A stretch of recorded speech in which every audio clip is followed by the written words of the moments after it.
신약 성경 누가복음 10장 38절에서 42절 말씀을 저와 여러분 한 절씩 교독하시고 마지막 절은 함께 읽겠습니다. 그들이 길 갈 때에 예수께서 한 마을에 들어가시매 마르다라 이름하는 한 여자가 자기 집으로 영접하더라. 그에게 마리아라 하는 동생이 있어 주의 발치에 앉아 그의 말씀을 듣더니 마르다는 준비하는 일이 많아 마음이 분주한지라 예수께 나아가 이르되 주여 내 동생이 나 혼자 일하게 두는 것을 생각하지 아니하시나이까. 그를 명하사 나를 도와주라 하소서. 주께서 대답하여 이르시되 마르다야 마르다야 네가 많은 일로 염려하고 근심하나 함께합니다. 몇 가지만 하든지 혹은 한 가지만이라도 족하니라.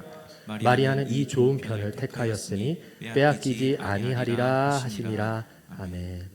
여러분 고인물이라는 말 혹시 들어보셨어요? 고인물? 오, 많이 들어보셨네요. 저는 최근에 들었는데요. 뭘 보고 고인물이라고 하는지 몰랐었는데 이제 예전 같으면 전문가, 달인 이런 표현을 썼었는데 요즘에는 고인물이라고 많이 표현을 하더라고요. 그래서 어느 분야에서 그 분야에 정말로 오래 몸담거나 거기에 특화되어서 이제 눈 감고도 일반인보다 훨씬 더 그 일에 정말 뛰어난 사람을 고인물 이렇게 표현을 하더라고요. 그래서 이제 병아리 감별사, 눈 감고도 암컷 수컷 감별하고 그 다음에 이제 어떤 이제 공장에서 제품에 물건을 정확하게 40개를 담아야 되는데 기계도 실수를 한대요, 가끔. 그런데 그 옆에서 그 고인물 한 분이 40개를 딱 잡는 거예요, 한 번에. 그리고 기계에 딱 던지니까 40개인 거예요. 그런 달인, 전문가를 고인물. 그러니까 평생 그 직장에 있었고 평생 그 일만 하시다 보니까 이제 고인물이 된 것입니다. 그런데 교회에도 이제 고인물이 있을 수 있잖아요. 그렇죠? 목회자는 물론이고 일반 성도도 한 교회에 오래 신앙생활 하다 보면은 자기도 모르게 고인물이 될 때가 있습니다. 그래서 이제 흔히 이제 우리가 고인물 특성 중에 교회에서 나타나는 것 중에 하나가 여기 제 자리입니다. 이러면서 이제 그런 경우가 있고 이거 우리 교회에서는 이렇게 하면 안 됩니다. 그러면 이제 다른 곳에 있다가 오신 분들이 우리 전에 있던 교회에서는 안 그랬는데요. 이제 이러한 걸 발견하고 말씀드리면 여기는 옛날부터 이렇게 해왔습니다. 이러면서 이제 그 교회 방문하게 되면은 이제 고인물, 긍정적인 역할도 있고 또 때로는 좀 우리가 불편한 경우가 있을 수도 있는데 교회에도 고인물이 있을 수 있습니다. 그런데 여러분 정말로 이 세상에서 가장 뛰어난 가장 큰 고인물은 바로 하나님이십니다. 하나님은 태초부터 계셨고 지금까지 살아 계신 이 땅의 유일한 고인물이세요. 그래서 하나님이 보시기에 지금 우리 여러분들과 제가 살고 있는 이 시대의 이 국면을 바라보면서 지금 이러한 일들이 또 일어나는구나. 이 사람들이 또 이렇게 죄를 짓고 있구나. 예전에 누가 이랬었는데 예전에 어느 시대에 어느 나라에서 이랬었는데 너네도 별 수 없구나. 똑같구나. 이렇게 고인물의 의견으로서 전문가적인 평가로서 그냥 우리를 이렇게 치부해버리셔도 우리는 할 말이 없어요. 그런데 하나님께서는 그러시지 않습니다. 진정한 고인물이신 하나님께서는 오늘 이 시대 이 땅에서 살아가는 우리 세대를 바라보시면서 마치 처음 이 세대의 일들을 보시는 것처럼 마치 이러한 죄악된 일들이 이러한 우리 인간사의 일들이 처음 보는 것처럼 우리에게 관심을 가져주시고 우리 가운데 함께 다루시고 역사하여 주십니다. 그래서 우리는 처음 맞는 일이기에 우리는 늘 새롭고 우리는 치열하게 맞대응할 수밖에 없지만 하나님마저도 고인물이신 하나님마저도 나는 모르겠다. 나는 이제 너 똑같은 일들 하기 싫어. 뭐 그렇게 습관적으로 하시거나 귀찮아하지 않으시고 우리와 같은 마음으로 함께 역사하신다는 것입니다. 하나님은 이렇게 새롭고 또 늘 새로움을 주시는 하나님이십니다. 하나님은 참 놀라운 분이세요. 그래서 여러분, 하나님께서 오늘 나에게 문을 두드리시며 내 자녀야 내가 오늘 너를 새롭게 하겠다라고 문을 두드리실 때에 여러분 꼭 문을 열어주시기를 바랍니다. 꼭 응답해 주시기를 바랍니다. 얼른 문을 열어드리십시오. 얼른 주님을 초청하십시오. 그러면 마치 나는 이제 내 인생에서 만큼은 나는 고인물이잖아요. 우리 집에 돌아가면은 우리 집에 뭐 내가 제일 전문가잖아요. 내가 고인물이잖아요. 그리고 나의 감정, 나의 장단점, 나의 모든 생활이 내 자신에게는 내가 고인물입니다. 그러함에도 나는 달라질 거 없는 인생이라 느껴져도 하나님을 내가 오늘 받아들인다면, 내가 하나님이 나를 두드리실 때에 하나님을 내 마음 가운데 초청하기만 하면 나는 또다시 새로워지고 하나님께서 나를 새롭게 하십니다. 여러분, 그러기에 오늘도 우리가 반복되는 예배의 현장이지만 오늘 하나님을 맞이하시기를 축복합니다.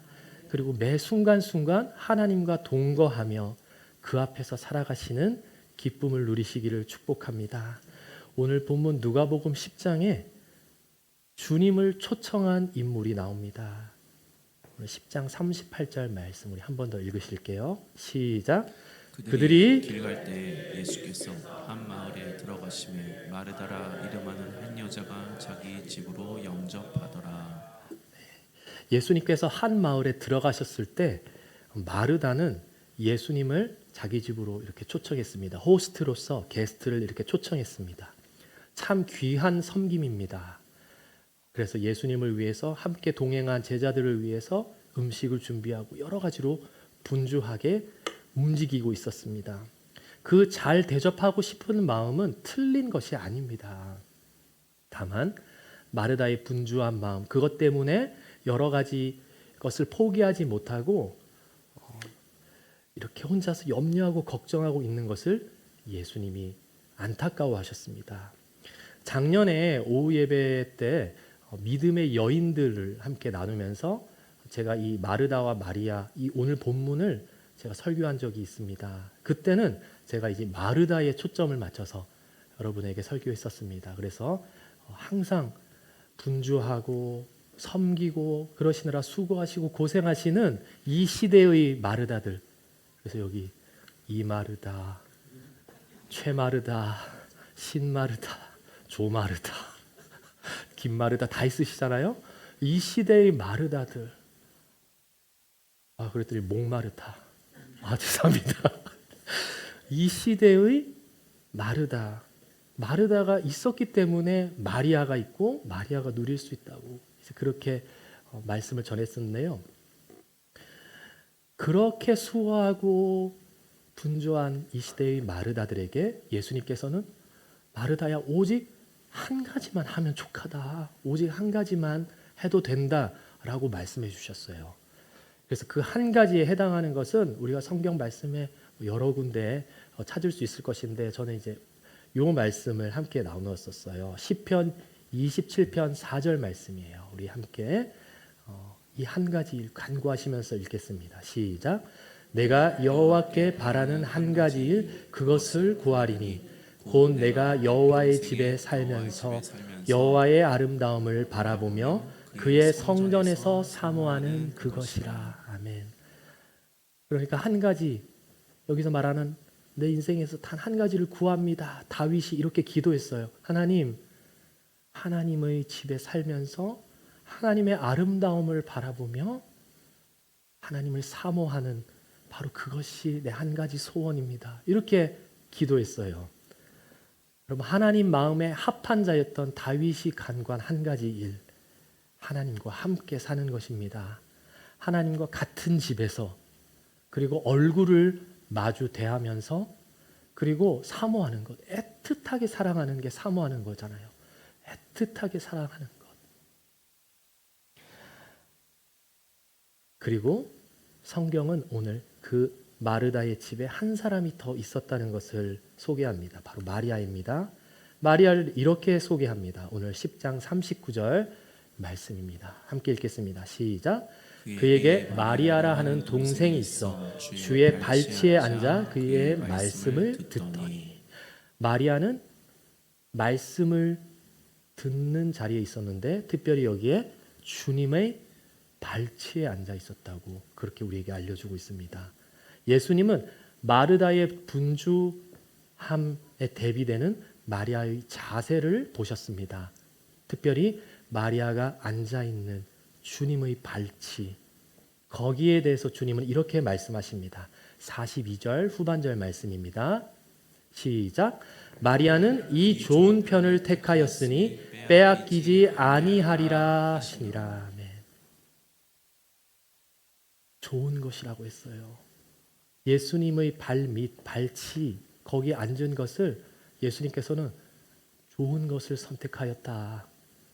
여러분, 오늘은 이 마리아가 예수님의 발치에 앉았던 것, 여기에 한번 집중해 보려고 합니다. 주님의 발치에 앉는다는 것은 도대체 어떤 것인지, 첫 번째, 주님의 발치에 앉는다는 것은 바로 이러한 의미입니다. 나는 듣겠습니다. 우리 함께 읽으실까요? 나는 듣겠습니다. 예수님의 발치에 앉는 것은 예수님, 나는 듣겠습니다. 라는 것을 내가 나타냅니다. 발치에 앉는 것은 내가 말하기보다 듣겠다는 것입니다. 들으려는 자세입니다. 마리아는 예수님 앞에서 아무 말도 하지 않습니다. 아무것도 요구하지 않았고 아무것도 질문하지 않았고 아무것도 주장하지 않았습니다. 여러분, 우리는 가까운 사이면 사이일수록 주로 말을 하려고 합니다. 그래서 저는 특히 자식들에게 내가 이렇게 말이 많은 사람인 줄 몰랐어요. 항상 말을 합니다. 애야, 숟가락을 그렇게 잡으면 안 되지 않니? 라고 시작해가지고 애야, 옷을 그렇게 입으면 되겠니? 저는 이제 평생에 살면서 다른 사람한테 거기에 대해서 얘기해 본 적 없는 주제를 그 대상에게, 자식에게 얘기하는 것을 경험합니다. 그런데요, 참 신기한 거는 이게 한 번 시작하니까 걷잡을 수 없이 늘어나더라고요. 이거 내가 조금 멈춰야겠다라고 제가 느낄 정도로, 야, 이거 내가 너무 심하다. 그런데 여러분, 사실은 우리가 말을 많이 하는 것은 하나님께 기도하는 그 자리에서도 마찬가지입니다. 우리가 기도는 하나님과 대화하는 것인데 늘상 하나님께 계속 내 말만 하는 거예요. 하나님, 그래서 와 이렇게 하면서 계속 하나님께 내 말을 전합니다. 그래서 주의 음성을 좀 들어야 되는데, 하나님의 음성을 좀 들어야 되는데 그 음성은 들으려고 하지 않고 내 말을 주장합니다. 내가 이렇게 하나님께 알려드릴 일이 많았나? 이런 생각이 듭니다. 여러분, 그림 하나 보실까요? 이게 이제 요새 인터넷에 제가 예전에 나온 것 같은데 최근에 봤어요. 재미있는 그림인데요. 네, 지금 우리의 삶에, 우리의 자리에 예수님께서 오병이의 기적으로 우리가 여기 회중 가운데 있는데 먹이시려고 할 때에 아마 지금 오늘날에는 사람들이 이렇게 반응할 거다, 이렇게 풍자한 글이에요. 예수님이 이제 떡과, 그렇죠? 소년이 가져온 빵과 생선으로 먹이려고 하는데 이렇게 질문하는 거예요. 이렇게 말하는 거예요. 예수님, 저 못 먹어요. 저기 뭐야? 비건이에요. 그걸 뭐라고 하죠? 채식주의자예요. 베지테리언입니다. 비건입니다. 그리고 어떤 사람은요, 저 그 물고기 중금속 검사된 거예요? 또는 이제 그 유기농입니까? 그리고 뒤에 사람은 그 빵 그 글루텐 그 풀입니까? 그러니까 이제 글루텐이 이제 제가 보니까 그 많이 먹으면은 이제 알러지 생기는 경우도 있고 이래서 이제 저 많이 먹는데요. 예전에 그런 거 이제 몰랐잖아요. 그런데 이제 요즘에는 하도 세세하게 먹는 걸 가리니까 예수님이 먹이시려고 우리에게 오셨을 때 우리의 이 공허함을 채우시려고 주시는데 예수님 잠깐만요. 이거 저 요새 안 먹어요. 아, 예수님, 저 그거 좀 피하겠습니다. 물론 이제 유머스러운 그런 그림이지만 우리가 진지하게 또 받아들일 면도 있는 것 같아요. 하나님께서 오늘날 우리 가운데 우리 주기도문에 있는 나에게 오늘 일용할 양식을 주시옵소서라는 기도가 실질적인 우리의 굶주림을 해결하는 그런 기도로 다가오지 않는 것처럼 하나님께서 우리에게 주실 때에 하나님 이거는 저 많아요. 저 안 해도 됩니다. 그냥 오히려 다른 것 이거 필요한 거 이걸 주세요. 이렇게 내가 하나님을 가르친다는 것이죠. 내가 하나님 앞에서 하나님 주십니까? 제가 받겠습니다. 하나님 말씀하십니까? 내가 듣겠습니다. 발치에 앉는 것이 아니라 동등하게 때로는 그 위에 더 높은 자리에 서서 하나님을 가르친다는 것이죠. 여러분 그러나 마리아는 달랐습니다. 주님 발치에 앉아서 주님 말씀하십시오. 제가 듣겠습니다. 주님 발치에 앉는다는 것은 내가 얼마든지 틀릴 수도 있다는 것을 솔직하게 인정하는 것이었습니다. 여러분 시몬 베드로도 고인물이었죠. 어느 분야에서 고인물이었습니까? 물고기 잡는 거. 그런데 시몬 베드로에게 예수님이 찾아오셔서 고기 좀 잡았습니까? 아니 오늘 밤새 잡았는데 허탕쳤습니다. 그러면 저기 깊은 곳에 가서 그물을 던져보십시오. 처음 보는 웬 아저씨가 와가지고 이 갈릴리 호수의 고인물인 나에게 저기 깊은 곳에 가서 그물을 던지라니 듣겠습니까? 안 그래도 지금 장사 안 되고 지금 잡은 것도 없는데 썩 가시오 이렇게 하지 않겠습니까?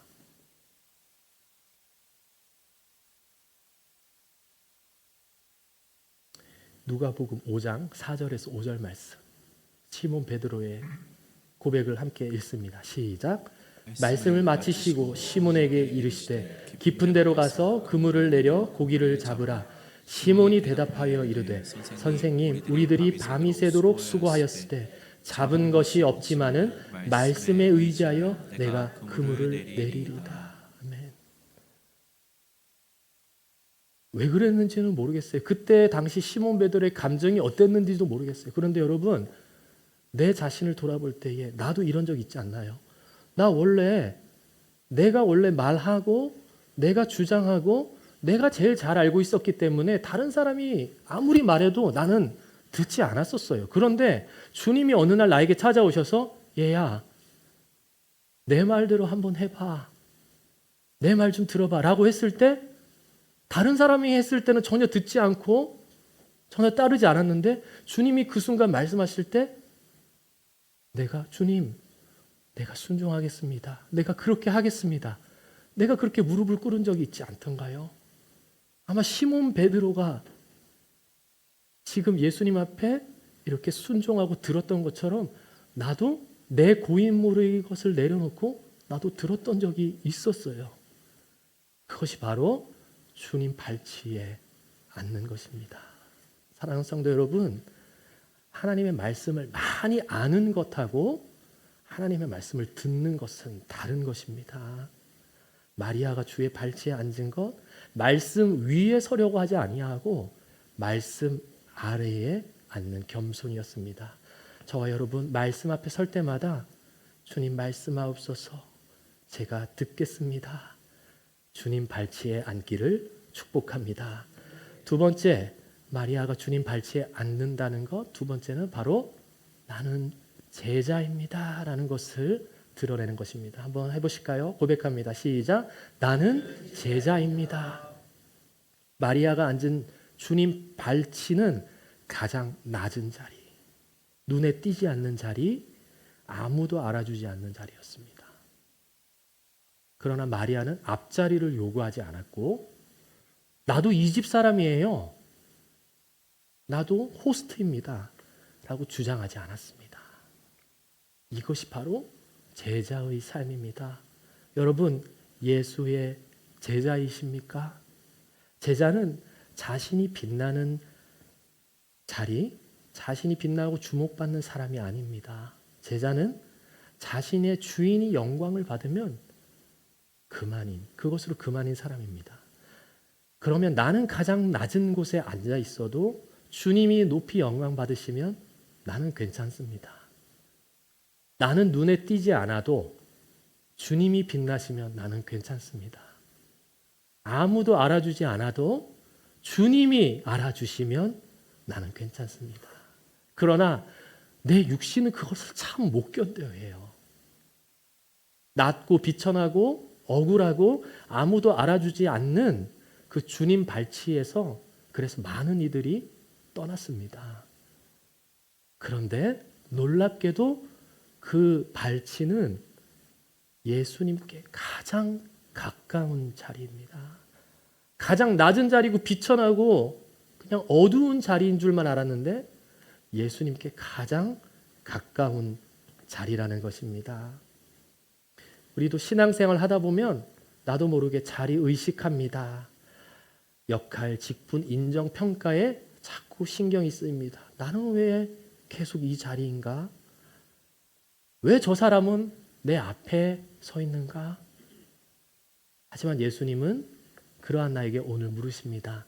너는 나와 가장 가까운 곳에 앉아 있느냐?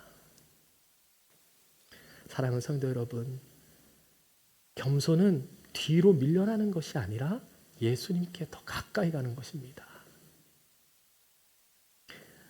내 생활에서 익숙하면 익숙할수록 우리의 신앙생활도 더 오래되면 오래되고 익숙할수록 이 세상이 말하는 고인물이 아니라 언제든지 그 고인물을 벗어 던지고 주의 발치에 앉을 수 있는 그러한 마리아와 같은 좋은 선택을 하시는 저와 여러분 되시기를 예수 그리스도 이름으로 축복합니다.